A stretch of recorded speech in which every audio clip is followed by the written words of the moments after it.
কবি অপূর্ব দত্তের আকাশ।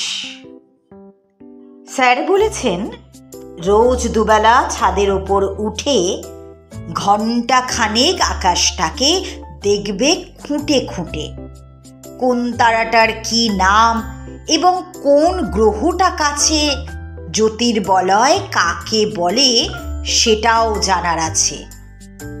স্যার বলেছেন, আকাশ মানে টুকটুকে লাল থালা, শিরীষ গাছে ঝুলন্ত চাঁদ, সাদা বকের মালা।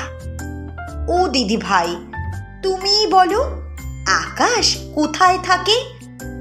সবার আকাশ হারিয়ে গেছে হাই রাইজের ফাঁকে।